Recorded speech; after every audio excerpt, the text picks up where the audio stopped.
मणिपुर के मामले में अब नेता भी बोल रहे हैं, अभिनेता भी बोल रहे हैं, लेखक भी बोल रहे हैं, बुद्धिजीवी भी बोल रहे हैं, पत्रकार भी बोल रहे हैं, कलमकार भी बोल रहे हैं, सामाजिक कार्यकर्ता भी बोल रहे हैं, एनजीओ भी बोल रहे हैं।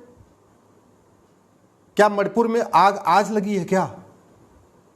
अप्रैल में पूरा मणिपुर जला है। अप्रैल में वहां पे जो मितेई हिंदू हैं उनका घर जलाया गया, उनका मंदिर जलाया गया, उनका मठ जलाया गया, उनका जो रहने का आसपास का जो पूरा मकान था उसको जलाया गया, उस हिंदुओं की दुकानें जलाई गई, बहन बेटियों के साथ बलात्कार हुआ था अप्रैल में, लेकिन कोई नहीं बोला। पूरे मई में मितेई हिंदुओं के साथ वहां अत्याचार हुआ, उनका घर जलाया गया, उनकी दुकान जलाई गई, उनको मारा गया, बलात्कार हुआ, उन्होंने घर से पलायन किया, तब भी कोई नहीं बोला। पूरे जून में हिंदुओं के साथ अत्याचार हुआ, अपना अपना घर छोड़ के भाग गए, सैकड़ों लोगों की हत्या हो गई, तब भी कोई नहीं बोला।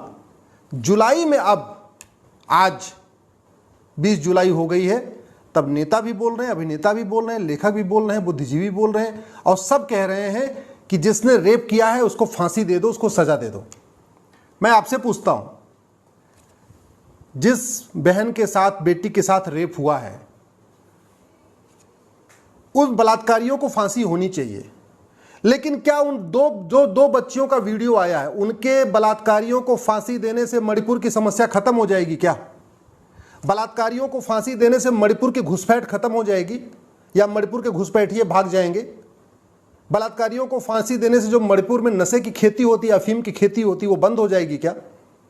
बलात्कारियों को फांसी देने से जो मणिपुर में धर्मांतरण का धंधा चलता है, पूरा का पूरा मणिपुर जो है, वहां पे क्रिश्चियन मिशनरीज ने वहां पे एक तरीके से पूरा हाईजैक कर लिया सिस्टम को, क्या धर्मांतरण रुक जाएगा?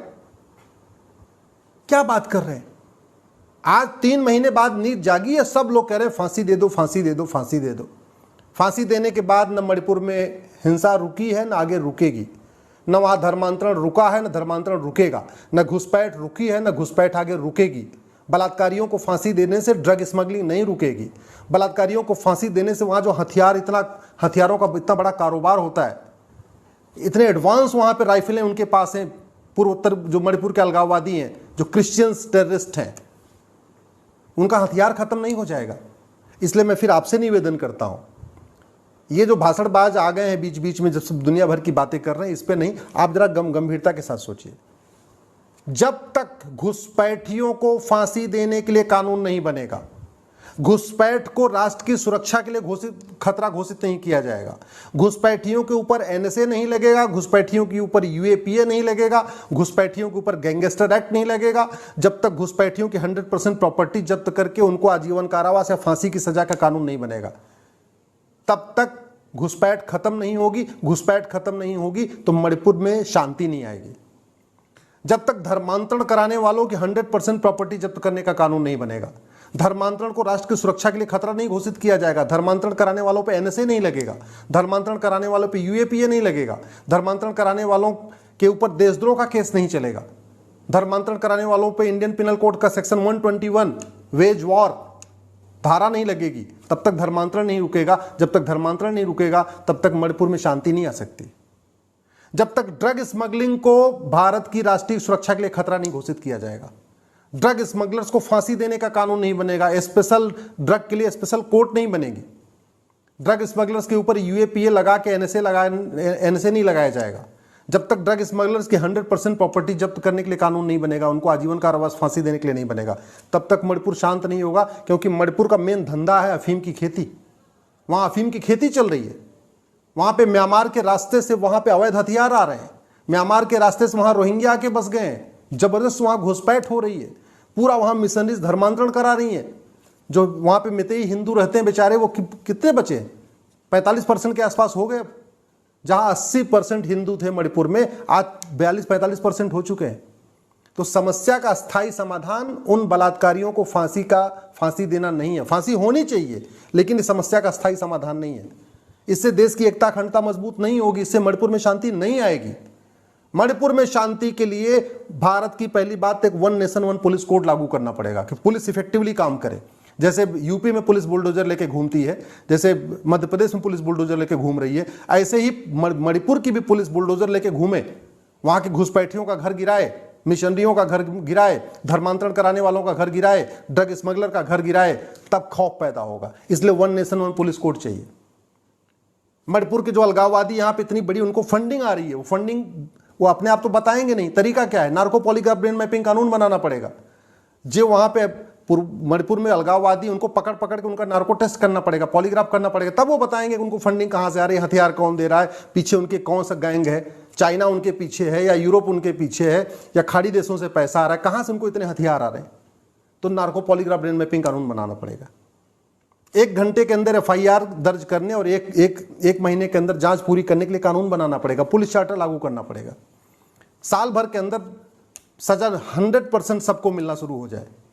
जुडिशियल रिफॉर्म करना पड़ेगा, जुडिशियल चार्टर लागू करना पड़ेगा। नहीं तो जज क्या करते हैं, जिधर से पैसा मिलता है उनको तारीख पे तारीख देते चले जाते हैं। न्यायपालिका में इतना भ्रष्टाचार हो चुका है कि अगर बड़ा वकील हो जाए, ढंग से खिला पिला दे पेशकार को और वहां पे नीचे स्टाफ को, तो तारीख पे तारीख मिलता रहेगा, कोई दिक्कत ही नहीं है। भ्रष्टाचार खत्म करना पड़ेगा। अगर वास्तव में मणिपुर को अपने भारत से जोड़ के रखना है, मणिपुर को बचाना है, मणिपुर की संस्कृति को बचाना है, मणिपुर की भाषा को बचाना है, मणिपुर के तीज त्योहार को बचाना है, मणिपुर के रीति रिवाज को बचाना है, तो one nation one tax code लागू करना पड़ेगा। One nation one tax code को लागू किए बिना भ्रष्टाचार खत्म करना नामुमकिन है, और भ्रष्टाचार को खत्म किए बिना देश में शांति नामुमकिन है। घुसपैठिए घूस दे के आते हैं, चाहे वो बांग्लादेशी घुसपैठिए हो, चाहे रोहिंग्या घुसपैठिए हो, चाहे वो असम में जो घुसपैठिए आ रहे हैं, बंगाल में जो घुसपैठिए आ रहे हैं, या चाहे मणिपुर में घुसपैठिए आ रहे हैं। 2000 रुपए बॉर्डर पे देकर अंदर घुस जाते हैं, 2000 रुपए में राशन कार्ड बनवा लेते हैं, 2000 रुपए में ड्राइविंग लाइसेंस, 3000 में ड्राइविंग लाइसेंस बना लेते हैं, 2000-3000 में बर्थ सर्टिफिकेट बना लेते हैं, 10,000 रुपए खर्च करते हैं, पासपोर्ट बनवा लेते हैं, 10 से 20,000 रुपए में 5-5, 6-6 डॉक्यूमेंट बनवा लेते हैं। जब तक भ्रष्टाचार को देशद्रोह घोषित नहीं किया जाएगा, जब तक घुसपैठियों और उनके मददगारों की 100% प्रॉपर्टी जब्त करने के लिए कानून नहीं बनेगा, जब तक घुसपैठ को राष्ट्र की सुरक्षा के लिए खतरा नहीं घोषित किया जाएगा, घुसपैठियों पे NSA नहीं लगेगा, जब तक घुसपैठ को देश के खिलाफ एक युद्ध घोषित नहीं किया जाएगा, और इंडियन पिनल कोड का जो सेक्शन 121 है, वेज वॉर, कि देश के खिलाफ जो युद्ध करे उसके खिलाफ सेक्शन 121 लगता है। ये घुसपैठिए क्या करने आ रहे हैं, देश के खिलाफ युद्ध करने तो आ रहे हैं। तो ये जो मणिपुर में घुसपैठिए आए हैं, जो बंदूक लेके घूम रहे हैं, इनको ऊपर सेक्शन 121 क्यों नहीं लगा रही सरकार? मैं फिर से बार बार कह रहा हूं, नेता बहुत अच्छी अच्छी बातें करें, बहुत बड़े बड़े भाषण दें, उससे जमीनी हालात नहीं बदलते। चाइना के नेता कभी बहुत बड़ी लंबी लंबी भाषण नहीं देते। चाइना का राष्ट्रपति जो जिनपिंग है, कोई बहुत लच्छेदार भाषण नहीं देता, कोई बहुत बड़ी बड़ी बातें नहीं करता, लेकिन चाइना में न घुसपैठ होती है, न धर्मांतरण होता है, न इस तरीके का आगजनी होती है, न इस तरीके का हत्या होती है, न इस तरीके का बलात्कार है, न इस तरीके का वहाँ क्राइम नहीं है। सिंगापुर के जो प्रधानमंत्री हैं वो बहुत बड़ी बड़ी बातें नहीं करते, लेकिन सिंगापुर में देखिए शांति है, समृद्धि है, खुशहाली है, बिजनेस व्यापार बढ़िया चल रहा है। सिंगापुर में घुसपैठ नहीं होती है, सिंगापुर में धर्मांतरण नहीं होता। क्यों? क्योंकि कानून बनाते हैं। भारत में कानून की कोई लागत नहीं होती। तो चाहे वो मणिपुर की समस्या हो, बंगाल की समस्या हो, केरल की समस्या हो, कश्मीर की समस्या हो, इन समस्याओं का समाधान बातचीत करने, चर्चा करने, टीवी डिबेट करने, संसद में तू मैं करने से नहीं होगा। समाधान है कानून, और जिसकी कोई लागत नहीं होती। इसलिए मैं आप लोगों से निवेदन करता हूं, अपने अपने सांसदों के पास जाइए, 10 लोगों का ग्रुप बना के, 15 लोगों का ग्रुप बना के, 20 लोगों का ग्रुप बना के, और एक ही सवाल पूछिए कि जो समस्या भारत में है वो चीन में क्यों नहीं है, सिंगापुर में क्यों नहीं है, अमेरिका में क्यों नहीं है, जापान में क्यों नहीं है। इतना सवाल पूछिए। अल्टीमेटली कानून सांसदों को बनाना है, ना आपको बनाना है, ना मुझे बनाना है। कानून उनको बनाना है, और कानून की कोई लागत नहीं होती। अपने अपने सांसद से पूछिए कि हाईवे तो बन रहा है, एक्सप्रेसवे बन रहा है, एयरपोर्ट बन रहा है, सब कुछ बन रहा है, राफेल भी आ गया खरीद के, हम कठोर कानून क्यों नहीं बना रहे? हम पुलिस रिफॉर्म, जुडिशियल रिफॉर्म क्यों नहीं कर रहे?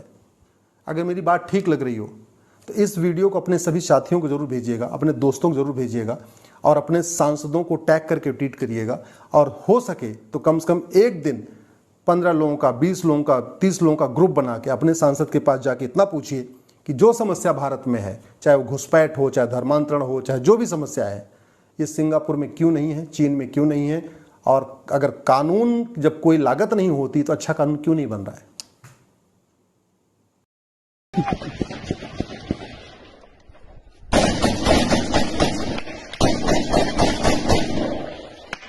哇，对。